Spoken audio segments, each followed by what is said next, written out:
Subscribe करें और bell दबाएं ताकि कोई खबर रह न जाए।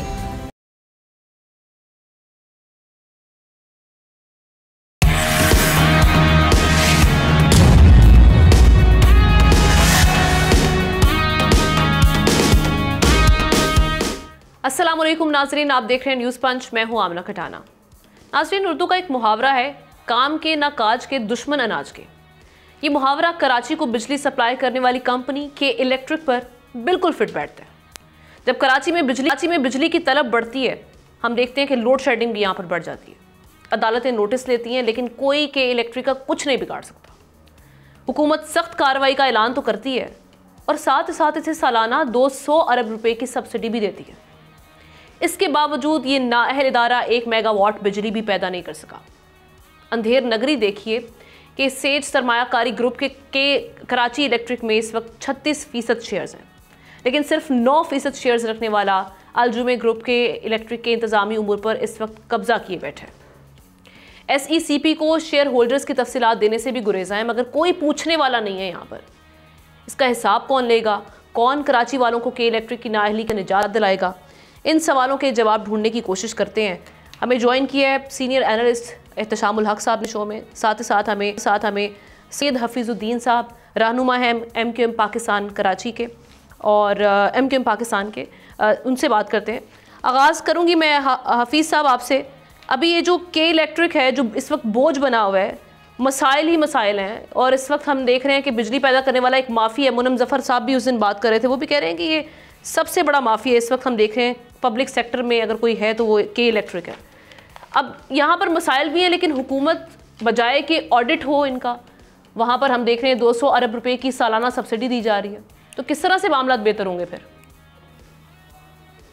देखिए, बुनियादी बात तो यह है कि जिन अवामिल की वजह से ये के इलेक्ट्रिक को निजी मिल्कियत में दिया गया, एडमिनिस्ट्रेशन में दिया गया, उस पर पूरी तरीके से दोबारा हमें एड्रेस करना चाहिए कि ये क्या इशू था। इनको फिर बिल्कुल प्रायोरिटी राइट्स दे दिए गए, प्रोप्राइटरी राइट्स दे दिए गए। ये मैं समझता हूँ कि जिसमें इनके अलावा इनके कंपटीशन में कोई आ भी नहीं सकता था। अब वो टाइम भी ख़त्म हो गया, लेकिन इसके बावजूद ये इस किस्म के इक़दाम इन्होंने किए हैं कि कोई दूसरी, इनके एग्रीमेंट्स ऐसे हैं, ये एग्रीमेंट्स को ओपन भी नहीं करते। इनके एग्रीमेंट्स ऐसे हैं जिससे खराबियां पैदा हो रही हैं और कोई दूसरा कॉम्पिटिटर इनके आगे खड़े होने के लिए तैयार नहीं है।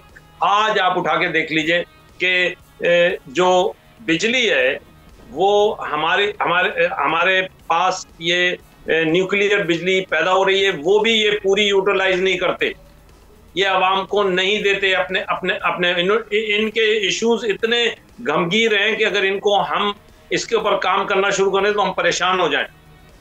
देखिए, आपने अभी अदालतों की बात की कि अदालतें अहकामात करती हैं, अदालतों से कुछ नहीं मिलता। मैं इस बात से पूरी तरीके से मुत्तफिक हूं। भाई, कोई बड़े से बड़ा वकील उठा लें सिंध के अंदर, वो इनके बोर्ड पे होगा। कोई मैं तो खुद वकील हूं, मैं इस बात को समझता हूं और मुझे मालूम है कि वो किस तरीके से ये मैनेजमेंट, ये हर जगह इन्होंने मैनेजमेंट की हुई है। जब आप जाएंगे इनके जो कस्टमर केयर सेंटर्स हैं, आप हैरान हो जाएंगे वहां किस किस्म के इन्होंने गार्ड्स रखे हुए हैं। किस किस्म, आम आदमी तो उसमें दाखिल ही नहीं हो सकता बेचारा कंप्लेंट करने के लिए। ऐसे बेशतर मसाइल हैं जिसके ऊपर हमें गौर करना चाहिए। उसके बाद इनकी बैलेंस शीट का इशू आपने जैसे कहा, जी। मैं समझता हूं इसकी ये ऑडिट को भी अवॉइड करते हैं। कोई ऑडिट इनका हो नहीं सकता, इनका कोई ऑडिट पॉसिबल ही नहीं है। मैं तो इनका हर सेक्शन पे चाहता हूं, हमें तय करना पड़ेगा कि इनका यहां ऑडिट होना चाहिए, यहां ऑडिट हो। अब आपको एक वाकया सुनाता हूं। कोविड पीरियड में 40 अरब रुपए की कराची की सब्सिडी देनी थी इन्होंने, 40 अरब रुपए की। 7 अरब की इनिशियल दी, 33 अरब की आज तक कोर्टों से ये स्टे लेके 21-22 से आज तक इन्होंने पे नहीं की। इसके बाद आप दूसरी तरफ आइए, पूरे मुल्क के अंदर ये सब्सिडी डिस्ट्रीब्यूट कर दी गई है, यहां पे नहीं हुई। पहले इन्होंने यहां से लिया स्टे, यहां से खत्म हुआ, तो नेपरा में गए, नेपरा ट्रिब्यूनल ने इनके खिलाफ किया, अब ये इस्लामाबाद हाई कोर्ट में बैठे हुए। इनके हालात जिंदगी तो यही है। इस एक इशू को आप उठा लें, इसी तरह के तमाम इश्यूज हैं। कोई अगर एजिटेट करता है अपने बिल के लिए, गरीब आदमी, ये तो किसकी हम देखते हैं कि नेग्लिजेंस है, ये विफाक पर आएगी रिस्पॉन्सिबिलिटी, जिसकी इनको छूट के रास्ते मिल गए हैं, इनको छूट के रास्ते। आप अब मुझे जी सर, देखिए इन्होंने इस किस्म के एग्रीमेंट्स और इस किस्म की पाबंदियां अभी सुप्रीम कोर्ट के अंदर इनके एम्प्लॉयज गए हुए हैं, और पता नहीं कौन कौन गया भाई, किसी जगह से किसी को रिलीफ नहीं मिलता। इन्होंने इनके ऊपर इस किस्म के इल्जामात हैं जिसकी कोई वो नहीं है। लेकिन मैं ये समझता हूं कि देखिए, किसी इदारे को हम इस वक्त फुल्ली डिस्टर्ब करके काम नहीं चला सकते। हमें काम चलाने के लिए इनके इदारे को सही रास्ते के ऊपर लगाना होगा। ठीक है, इत्तेशाम साहब को भी देख लेते हैं। इत्तेशाम साहब का भी सवाल से देख लेते हैं। इत्तेशाम साहब एंटिटी है। जी इत्तेशाम साहब, एक हम देख रहे हैं कराची वालों पर एक इदारा अजाब बनकर नाजिल हो रहा है, जहां पर हम देख रहे हैं कि इतनी बिजली के नाम पर ठीक ठाक बिल आते हैं भारी भरकम, लेकिन फिर जब बिजली की बात आती है तो आए रोज़ हम देखते हैं कि लोड शेडिंग के मामला और दूसरे मामला हमारे सामने हैं। अब ये के इलेक्ट्रिक वाला जो अजाब है, इसका मसले का हल निकालना किसने है? जब हम IPPs के साथ बात करते हैं कि जी ये एक हमारे ऊपर लाइबिलिटी थी, हमने इनके साथ रिवाइज्ड किए एग्रीमेंट्स, 28 IPPs के साथ हो गए, तो क्या इनके साथ निगोशिएट करके इनके मामला को दुरुस्त नहीं किया जा सकता? इनका ऑडिट नहीं हो सकता? हमना ये बुनियादी सवाल तो सब जगहों पे, सब क्वार्टर में, ऑफिशियल अनऑफिशियल क्वार्टर में तो यही होता है कि जी इसको कैसे ठीक किया जाए। देखिए, अब सवाल तो यही आमना कि इस अदारे की सरपरस्ती कौन कर रहा है। बिल्कुल। देखिए, अब सबसे अहम अदारा होता है जो रेगुलेटर SACP इस पे क्यों खामोश है? ऐसी मुझे नहीं याद कि कोई अदारा जो है कोई किसी की वो शीट मांगे, फाइनेंशियल शीट मांगे तो उनको ना किया जाए, उनको ना कर दी जाती है। और ना सिर्फ ये मना कर देते हैं बल्कि बाकी अपने शेयर होल्डर को भी कहते हैं कि इलेक्ट्रिक वाले कि आपने ये डिटेल इसकी नहीं देनी। अब सवाल ये आमना कि देखें, अगर SACP बैठा हुआ है, वो कोई अपनी हरकत में नहीं आ रहा, प्राइवेटाइजेशन कमीशन वो है, उसकी कोई बात नहीं सुन रहा या वो करना नहीं चाहते, मिनिस्टर ऑफ प्राइवेटाइजेशन है, फिर फाइनेंस मिनिस्ट्री है, प्राइम मिनिस्टर बैठे हुए हैं। अभी देखें, जो आप अभी जिक्र किया IPPs का, 2 सालों में 1 ट्रिलियन से ज़्यादा उन्होंने कैपेसिटी पेमेंट के नाम पे बगैर बिजली पैदा किए उन्होंने जनाब हज़म करके चले गए, और आज भी रोना उन्हीं का ही है। और इसी तरह आप देख लें, अभी आप जिक्र कर रही हैं 200 अरब रुपये की सालाना सब्सिडी, और जनाब एक ढेले का जिसको कहते हैं बिजली पैदा 1 मेगावाट ने, खाया पिया कुछ नहीं, गिलास थोड़ा बाहर आने। और फिर उस पे आमना देखें कि जिस तरीके से सार्फिन और इंडस्ट्री वो मुसलसल जो सफ़र कर रही है, उसका कोई जवाब नहीं देने के लिए तैयार। देखिए ना, इतनी ज़्यादा लोड शेडिंग तो मैंने कभी कराची में नहीं देखी। अब सूबाई हुकूमत क्या करी? बिलावल साहब ने रिसेंटली अभी हमने देखा इन्वेस्टर्स के साथ उन्होंने मुलाकात भी की। बड़ी अच्छी बात है कि उन्होंने उनके कंसर्न सुने हैं, मामला सुने हैं, लेकिन ऑब्वियसली जब आप बिजली नहीं होगी शहर में, आवाम बिजली को तरसेगी, तो कैसे आप मसाइल का हल निकाल सकेंगे इंडस्ट्रियलिस्ट के? और तो इस सिलसिले में आप समझते हैं कि कोई होश के नाखून लेगी यहाँ पर बिलावल इंतज़ामिया?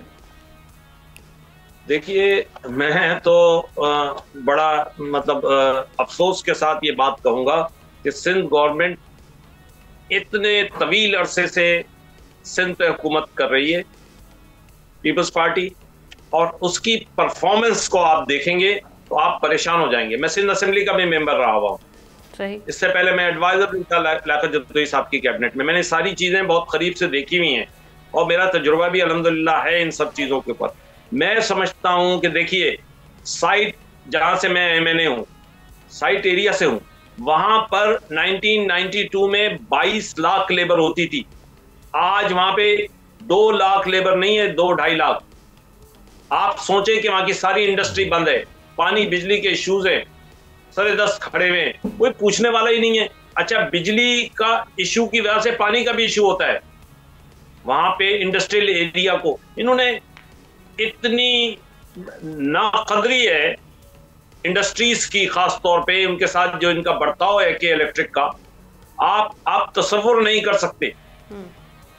लोग यहाँ से सिर्फ इन वजूहात की बिना पर, इतनी महंगी बिजली होने के बावजूद प्रॉपर बिजली फराहम नहीं करते। सर, जमात इस्लामी और MQM पाकिस्तान इस सिलसिले में एक पेज, क्योंकि हम देख रहे हैं कि आप लोगों का इस बारे में जो कंसर्न्स हैं वो सेम ही है, तो इस सिलसिले में मिलकर कोई एहतजाज हम देख सकते हैं कि आने वाले दिनों में मैसिव लेवल का हो, जिससे के इलेक्ट्रिक वाले जो मामला हैं वो तो कम से कम उसका हल, हमें नतीजा केस हल निकले।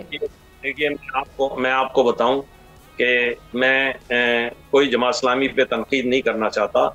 उनकी कोशिशों को मैं सराहता हूँ, कोशिशें लेकिन सतही होती हैं और वो जो है सिर्फ मीडिया कवरेज के लिए ये सारे काम करते हैं। लेकिन आप अगर उससे एक हाथ आगे बढ़ेंगे, मैं आपको बताता हूं एमक्यूएम ने क्या किया।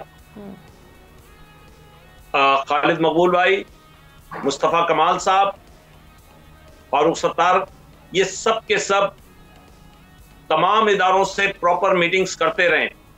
इनके कान खींचने के लिए कि इलेक्ट्रिक के हमारे लोग बाकायदा रेगुलेटरी अथॉरिटी के पास एक नहीं कई ब्रीफिंग्स ले चुके हैं और अब हम इस नुक्ते पे पहुंच गए हैं कि हमें करना क्या है। हफीज साहब माजरत के साथ एक चीज बताएं, हफीज साहब 2023 से हफीज साहब शंघाई इलेक्ट्रिक इसको खरीदना चाहती है के इलेक्ट्रिक को, और बड़े पोटेंशियल जिसको इन्वेस्टर हैं उनको नहीं आने दिया जा रहा है।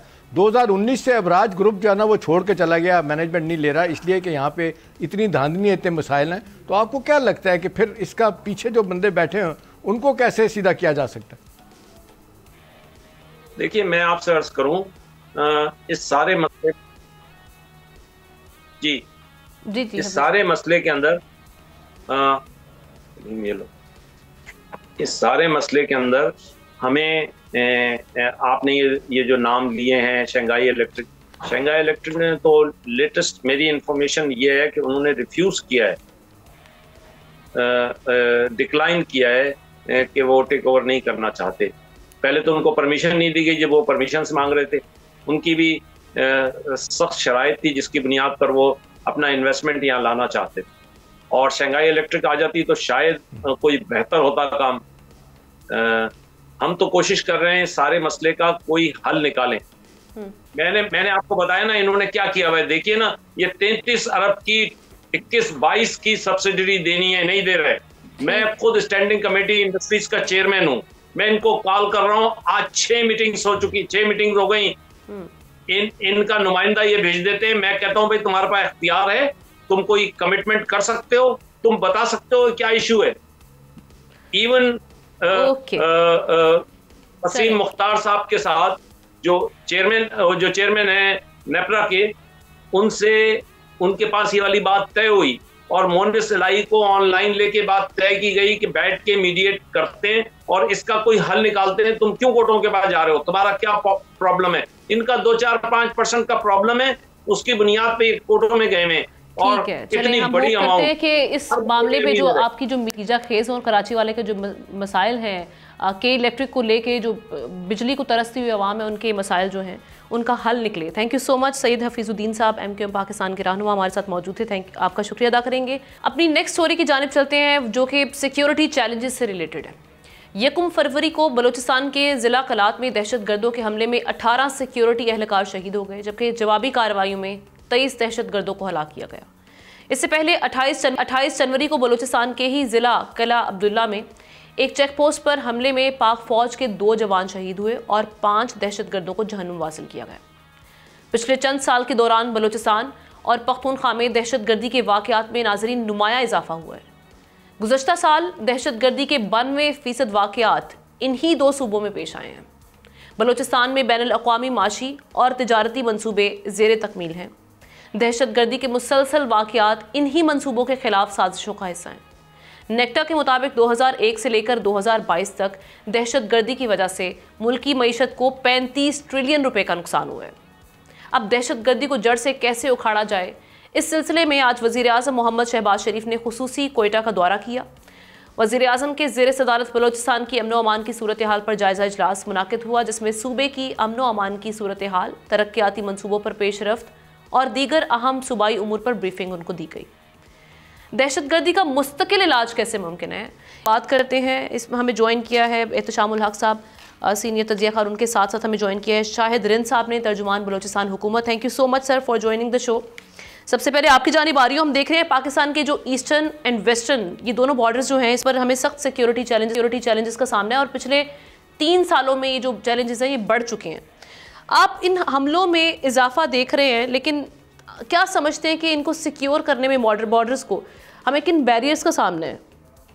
देखें, सबसे पहले आपका शुक्रिया अपने प्रोग्राम में इस अहम टॉपिक पर बात करने का मौका दिया। दूसरी बात यह है कि 2 रोज़ का बलूचिस्तान के इलाके में मंगुचर में जो एक दहशतगर्दी का वाक़या हुआ, इस दहशतगर्दी के वाक़े के नतीजे में जो सिक्योरिटी फोर्सेस हैं, फ्रंटियर कोर बलूचिस्तान है, लेवीज है, उनकी जानिब से भी रिस्पॉन्स दिया गया। लेकिन इस सारी जिसे कहते हैं मिडबेड़ के नतीजे में 18 जो FC के जवान है वो शहीद हुए और 23 दहशतगर्द इन सैनिटाइजेशन ऑपरेशन में मारे गए। इसके अलावा जो सबसे अहम चीज थी, chief of army staff general Asim Munir पहले दिन ही इस वाकये के बाद क्वेटा पहुंचे और उन्होंने शुहदा की नमाज जनाजा में शिरकत की।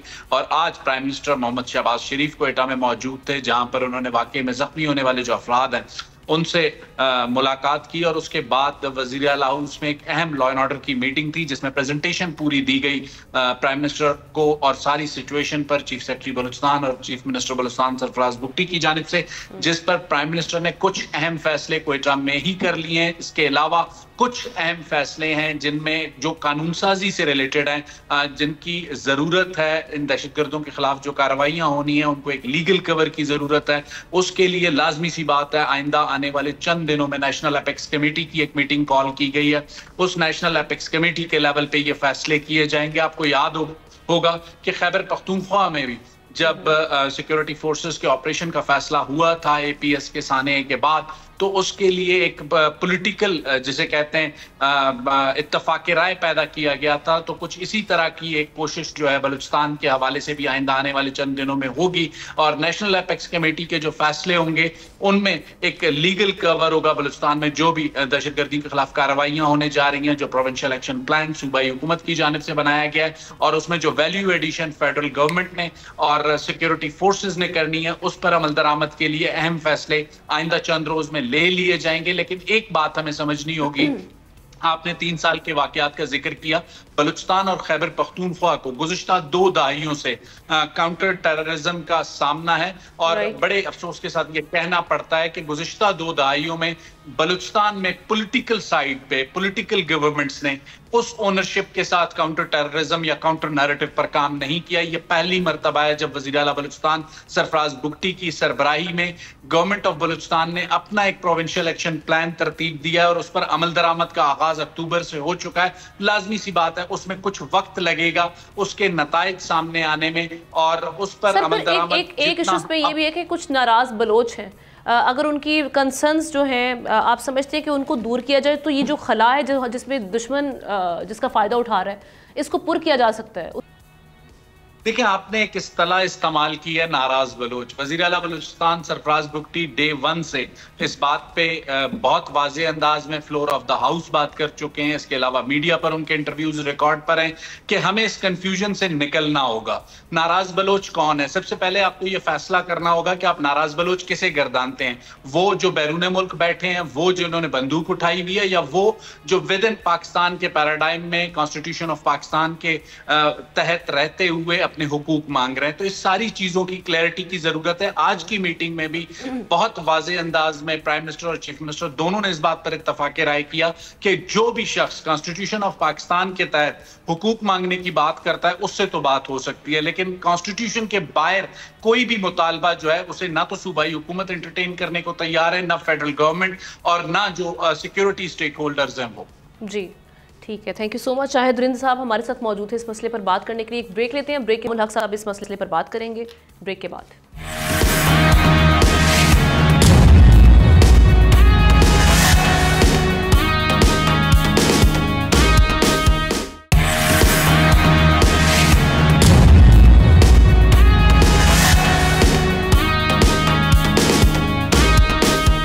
वेलकम बैक नाजरीन। जहां पर हम बात करें पाकिस्तान की ईस्टर्न एंड वेस्टर्न बॉर्डर्स पर इस वक्त सिक्योरिटी चैलेंजेस का सामना है, वहां पर हम देख रहे हैं कि अफगान तालिबान और फितनतुल खवारिज के दरमियान जो गठजोड़ है उसके नाकाबिल तरदीद शवाहिद सामने आ गए हैं और कई बार पाकिस्तान ये मसला अफगानिस्तान के साथ भी उठा चुका है।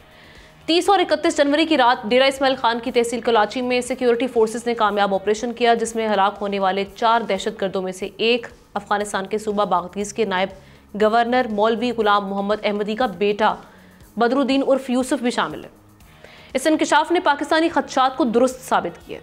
पाकिस्तान अफगानिस्तान में मौजूद जदीद अमरीकी हथियारों की मौजूदगी पर भी तशवीश का इजहार कर चुका है।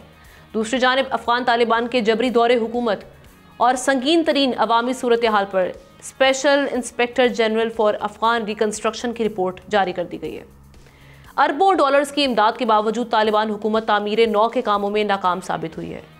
अब इस सूरत हाल में सवाल ये पैदा होता है कि क्या अफगान हुकूमत अपनी सरजमीन को दहशतगर्दी के लिए इस्तेमाल होने से रोकने के लिए मौसर इकदाम करेगी। देख रहे हैं कि यहाँ पर जो मुलाकातें हो रही हैं अमीर खान मुत्तकी की और वहाँ से विक्रम जो मिश्रा हैं उनकी मुलाकात दुबई में होना, हम देख रहे हैं कि अफ़गानिस्तान में इंडिया का जो बढ़ता हुआ असर रसूख है वो किस कदर नुकसानदेह साबित हो सकता है। इसी पर बात करने के लिए हमें ज़ाहिर शाह शराजी साहब ने भी एहतशाम साहब के साथ ज्वाइन किया, लेकिन एहतशाम साहब ब्रेक पर जाने से पहले, जैसे हम शायद रिंद साहब से बात कर रहे थे बलूचिस्तान के जो मसाइल हैं, अब हम देख रहे हैं कि दोनों जो बॉर्डर्स हैं उन पर मामला जो है वो फिर हम देखते हैं कि भारत की जानिब जाते हैं। हमारा दुश्मन साझा ही है दोनों बॉर्डर्स पर, लेकिन मसला ये कि एक दिहाई से हम सुन रहे हैं कि जी भारत का जो असर रसूख है उसकी वजह से ये मामलात यहाँ पर बढ़ रहे हैं। खात्मा हम क्यों नहीं कर पाए इस असर रसूख का अब तक? देखिए, हम ना जो शायद इन बात कर रहे थे ना, मेरा ख्याल है पहले उसको ले लेते हैं कि जो मेरे ख्याल में नई बात की उन्होंने कि जी यहाँ पे अब नेशनल एक्शन प्लान जो है ना वो सूबाई हुकूमत अपना बना के तो वो उसको इम्प्लीमेंट करेगी कि जो नेशनल एक्शन प्लान जो 2014 में APS हमले के बाद पेशावर में बनाया गया था, वो आज तक उसमें हम कह रहे हैं कि 11-12 शिकन जो है ना 20 में से उन पे अमल हुआ, बाकियों पे नहीं हुआ। नेक्टा कितना फ़ाल हुआ है अभी तक नहीं पता चल पाया कि कितना फ़ाल हुआ है। फिर ये बात आती है रोज़ाना की बुनियाद पे मैं आप करते हैं कि सूबे का और सूबाई मरकज़ी हुकूमत में कोऑर्डिनेशन, इंटेलिजेंस शेयरिंग कितनी उसमें है, और फिर ये कि लैप्सेस कहाँ पे होते हैं। ये वो चीज़ें हैं कि जो मुसलसल हम देख रहे हैं वो हो रही हैं, वो रुकने का नाम नहीं ले रहे। 2 सालों में 60% आमना 2022 से लेके अब तक दहशतगर्दी बढ़ चुकी है। ये अपनी जगह सवालिया निशान है। इंटरनली हम जो कुछ कर सकते हैं अभी ठीक है, सूबाई एपेक्स कमेटी बैठेगी, ये मीटिंग तो होती है और रेगुलर बुनियादों पे होती है, लेकिन सवाल ये है कि जो असल इश्यूज़ हैं वो सॉर्ट आउट क्यों नहीं हो रहे। अब सवाल ये है कि ग्रेटर इशू जिसको हम कहेंगे कि जिस तरीके से बलूचिस्तान इतना हसास इलाका है, वहाँ पे दुनिया जान के मिनरल्स हैं, तेल है, उसमें सबसे ज़्यादा इंटरेस्ट अमेरिका का, उसके बाद रशिया का और फिर चाइना का है। उसके बाद फिर देख लें जो सूरत हाल ख़राब करने के लिए बैठे हुए हैं NDS बलूचिस्तान अपना अफ़गानिस्तान की है, इंटेलिजेंस एजेंसी रॉ है। उसके बाद फिर आप देख लें 11 इंटेलिजेंस एजेंसी जो दुनिया की हैं वो ऑपरेट कर रही हैं वहाँ पे। अब सवाल है कि ऐसे में आप किस किस से लड़ेंगे, किस किस का मुकाबला करें। एक सिल्वर लाइनिंग आमना अच्छी हुई है कि जिस तरीके से प्रेसिडेंट ट्रम्प ने आते ही अभी देख लें कि वो 180 ममालिक की जो $68 बिलियन की इमदाद उन्होंने 2023 में दी थी, उसमें अब सबकी बंद कर दी है इमदाद सिवाय इजराइल की और इजिप्ट की। इसमें मिस्र की भी, अपना अफ़गानिस्तान की भी बंद हो गया जो हमारी तलाक़ के मुताबिक $45 मिलियन हर हफ्ते दिया जाता था। अब उनको भी अंदाज़ा हो रहा है कि जी ISIS खुरासान वहाँ बैठा हुआ है और ये अब जो तालिबान है, अफ़गान तालिबान है, ये उनको सपोर्ट कर रहे हैं। तो अमरीका को भी बावजूद इस बात के कि इवेंचुअली एहसास हो रहा है कि 9/11 के बाद कोई 9/11 तो नहीं हुआ, लेकिन यह है कि ये आइंदा हमारे लिए मसाइल क्रिएट कर सकते हैं। इसलिए उनको बार बार कहा जा रहा है कि अपने घर को दुरुस्त करें, वो करने के लिए तैयार नहीं है। लेकिन आमना बात है कि नी जब रिएक्शन होता है, जिस तरह आप देखें प्राइम मिनिस्टर साहब गए हैं, मीटिंग चेयर हुई है, सपा सलार भी गए।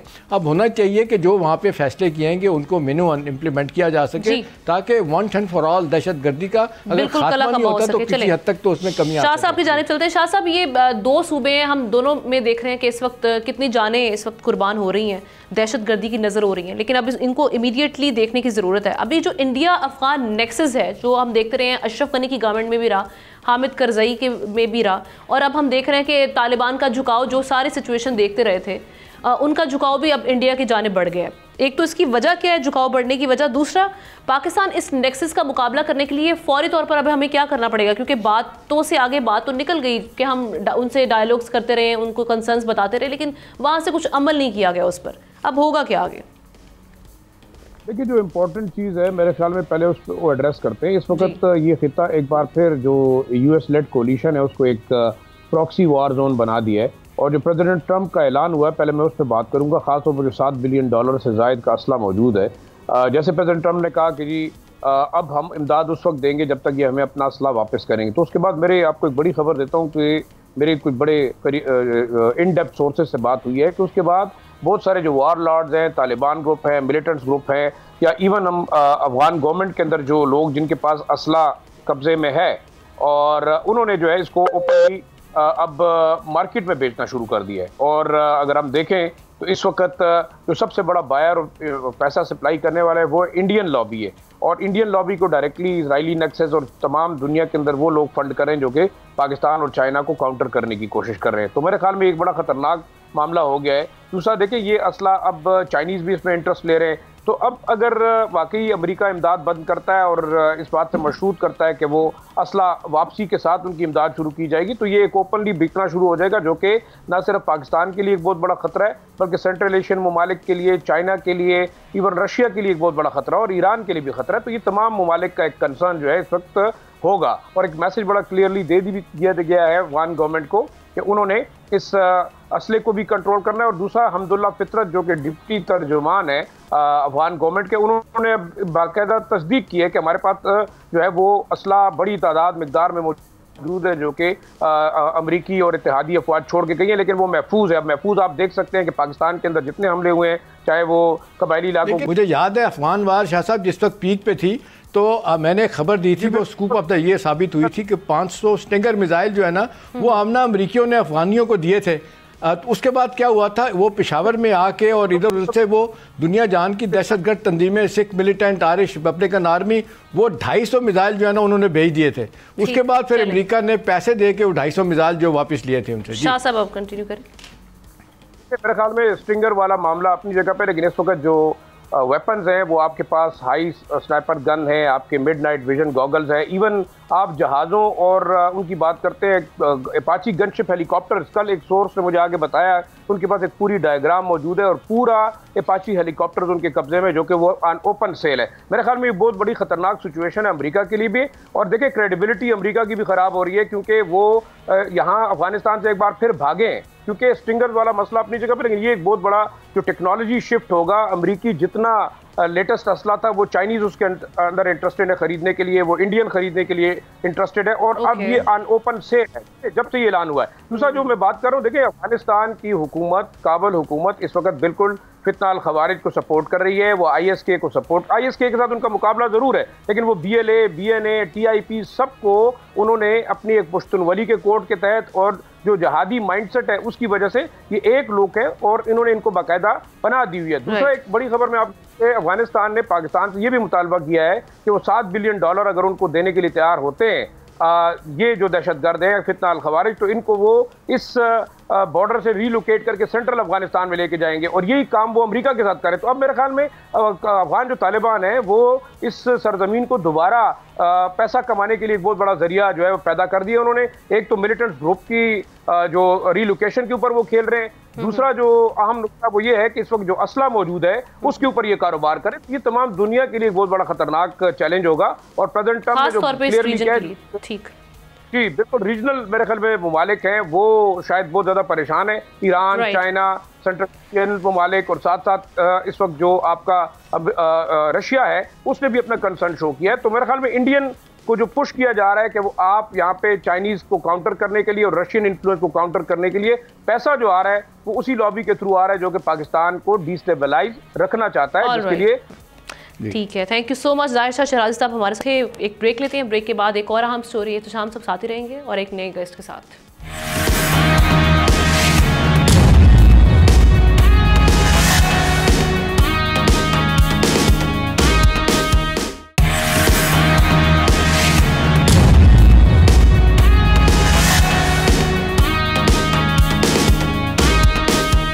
वेलकम बैक नाज़रीन। दुनिया की सबसे तवील ज़मीनी सरहद पर मौजूद दो देरीना इत्तेहादी अमेरिका एंड कनाडा, इनमें ताल्लुकात कशीदा होते जा रहे हैं। अमेरिकी सदर डोनाल्ड ट्रंप ने एक बार फिर कनाडा को अमेरिका की 51वीं रियासत बनाने की ख्वाहिश जाहिर की है। उनका कहना है कि अमेरिका कनाडा को सब्सिडी देता है और अरबों डॉलर की अदायगियाँ करता है, लिहाजा इसे अब अमेरिका में जम हो जाना चाहिए। लेकिन Canadian prime minister Justin Trudeau ने दो टोक जवाब देते हुए कहा है कि कनाडा क़यामत तक अमेरिका का हिस्सा नहीं बनेगा। इसके साथ ही उन्होंने अमेरिकी मसनूआत पर 155 अरब डॉलर का टैरिफ आयद करने का ऐलान कर दिया है, जिसका फौरी इतलाक 30 अरब डॉलर की अशिया पर होगा। कनाडा का ये ऐलान ट्रंप की जानिब से एग्जीक्यूटिव ऑर्डर पर दस्तखत के चंद घंटे बाद सामने आया, जिसमें कनाडा, मैक्सिको एंड चाइना की जो प्रोडक्ट्स हैं उस पर 25% तक टैरिफ आयद किए गए हैं। जिस पर चाइना ने अमरीकी फैसलों पर रद्द-ए-अमल देते हुए इसे आलमी कवानीन की खिलाफ वर्जी करार दिया है और वर्ल्ड ट्रेड ऑर्गेनाइजेशन में जाने की धमकी दी है। जबकि ऑस्ट्रेलिया ने भी ट्रंप के फैसलों पर तशवीश का इजहार किया है। क्या अमेरिका की चाइना, मैक्सिको और कनाडा से ये जो माशी जंग है, टैरिफ ट्रेड है या ट्रेड हम देख रहे हैं वॉर है, मज़ीद शिद्दत इख्तियार करेगी और इसके असरात आलमी मईशत पर किस हद तक होंगे? इसलिए एहतशाम साहब के साथ हमें ज्वाइन किए चौधरी अकमल साहब ने, इकोनॉमी एक्सपर्ट हैं। Thank you so much sir आपकी जानिब आ रहे हैं। ये जो ट्रंप इंतज़ामिया ने एक टैरिफ वॉर या ट्रेड वॉर शुरू की है, इसको मैनेज कर पाएंगे? क्योंकि हम देख रहे हैं रिटेलिएशन भी की जा रही है, दूसरी जानिब से भी टैरिफ्स बढ़ा दिए गए हैं और साथ ही साथ अब चाइना इस मामले को WTO में उठाएगा, तो किस हद तक ट्रंप इंतज़ामिया इसको मैनेज कर पाएगी? जी बहुत शुक्रिया। सबसे पहले तो मैं थोड़ा सा एक ओवरव्यू आपको दे दूं। देखिए, एक वक्त था जब अमेरिका जो है वो सुपर पावर होता था। दिफाई लिहाज से अगर कहा जाए तो अभी भी हम अमेरिका को कह सकते हैं कि उसको एक एडवांटेज हासिल है, एक अपर एज हासिल है। लेकिन जहां बात आती है टेक्नोलॉजी की या इकोनॉमी की, वहां आहिस्ता आहिस्ता चाइना जो है वो अब ना सिर्फ ये कि टफ टाइम दे रहा है, बल्कि मोर और लेस इक्वल साइज के ऊपर आता जा रहा है। साथ ही साथ जो दूसरे ममालिक जिनका आपने जिक्र किया, जिनमें जो अमेरिका के जो पड़ोसी हैं, अमेरिका मैक्सिको है या कनाडा है, तो उनके साथ भी माशी जंग जो है वो डोनाल्ड ट्रंप छेड़ने जा रहा है और ऑस्ट्रेलिया और दीगर जो कंट्रीज़ हैं उनके लिए भी इसमें मसाइल पैदा होंगे। तो मैं ये ज़ाती तौर पे समझता हूँ कि अगर इस तरह की इकोनॉमी के हवाले से किया जाएगा चीज़ों को कि आप हम पे ड्यूटी लगा दें, हम आपके ऊपर ड्यूटी लगा दें, तो उससे ओवरऑल इकोनॉमी के ऊपर जो है ना बड़ा गलत इंप्रेशन पड़ेगा और उससे ना सिर्फ ये कि तमाम मुल्कों में अनएम्प्लॉयमेंट जो है वो जनरेट होगी, क्योंकि डिमांड जो है वो कम होगी, एक और चीज़ों की अशिया में जो है वो इजाफा होना शुरू हो जाएगा। अब अगर मैं थोड़ा सा वॉल्यूम आपको बताऊं कि जो चाइना का और अमेरिका का दीगर ममालिक के साथ है, तो चाइना के साथ जो है वो 427 बिलियन जो है वो इंपोर्ट करता है अमेरिका चाइना से, और जो एक्सपोर्ट करता है वो सिर्फ 150 बिलियन की है। कनाडा के साथ तकरीबन 450 बिलियन की जो है वो एक्सपोर्ट इंपोर्ट है इनकी। इसी तरह मैक्सिको के साथ 500 बिलियन की जो है वो एक्सपोर्ट्स हैं और इंपोर्ट जो है वो 400 बिलियन की है।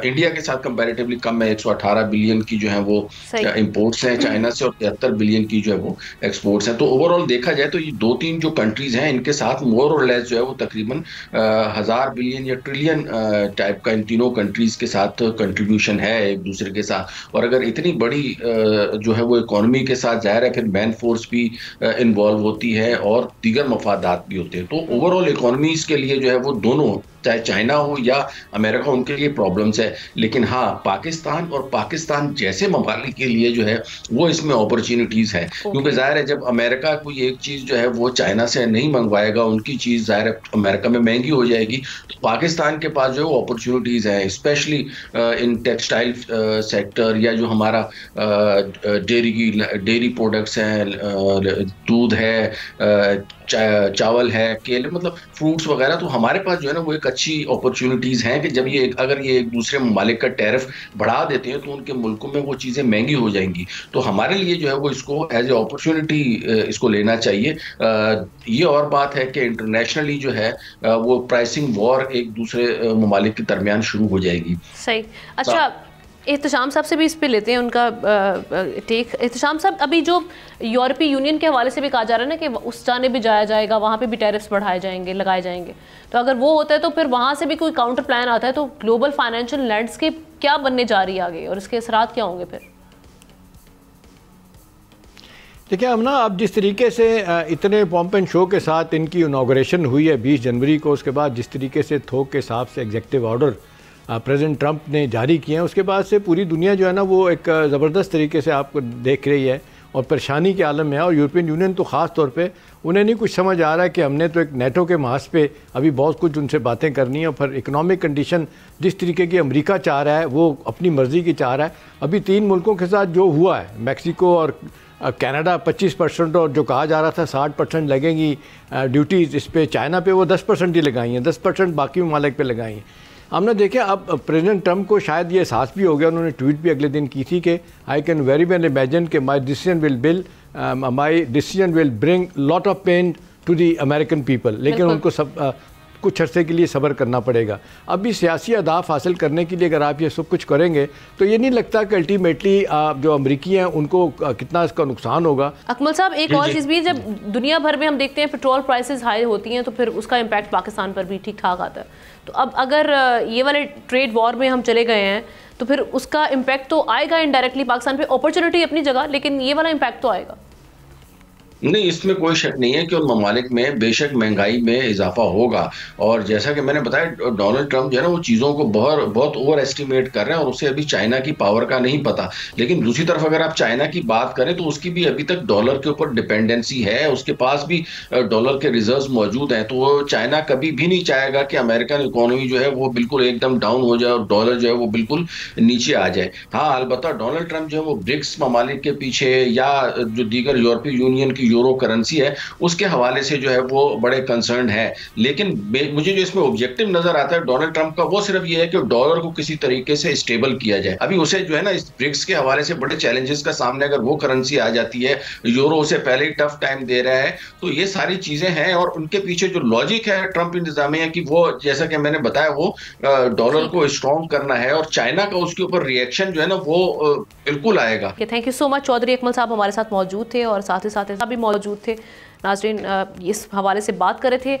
आखिर में जाते जाते नाज़रीन, क्या आप किसी को ये इजाज़त देंगे कि वो आपकी नज़रों के सामने आपके किसी प्यारे को मारे, पीटे, इतना तशद्दुद करे कि वो मौत के मुंह में ही चला जाए? यकीनन आपका जवाब नफ़ी में होगा। लेकिन जहाँ जहालत और तोहम परस्ती के डेरे हों वहाँ ये जुल्म भी होता है। मुझे अल्फाज नहीं मिल रहे कि मैं कैसे सिंध ज़िला बदीन की संगीता की कहानी आपसे शेयर करूं, जिसे औलाद होने की ख्वाहिश ने मौत के अंधेरों में गुम कर दिया। इसे संगीता की बदकिस्मती कहूं या फिर माशरे में मौजूद जहालत और तहम परस्ती का इल्ज़ाम दूं कि जिन निकालने के नाम पर जाली आमिल ने उसकी जान ही निकाल दी।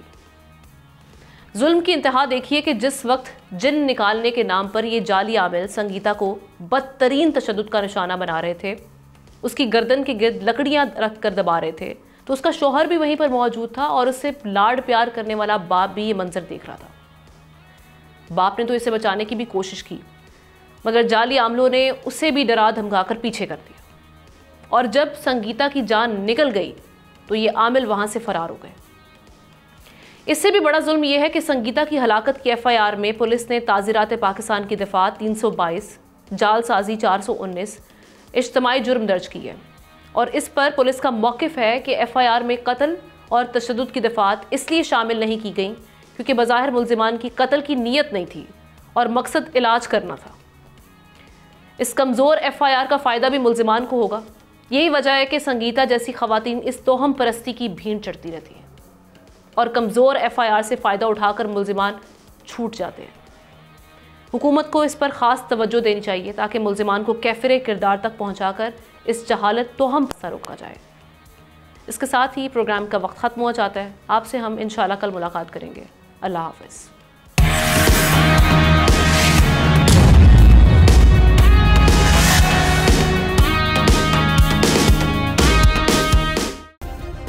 सब्सक्राइब करें और बेल दबाएं ताकि कोई खबर रह न जाए।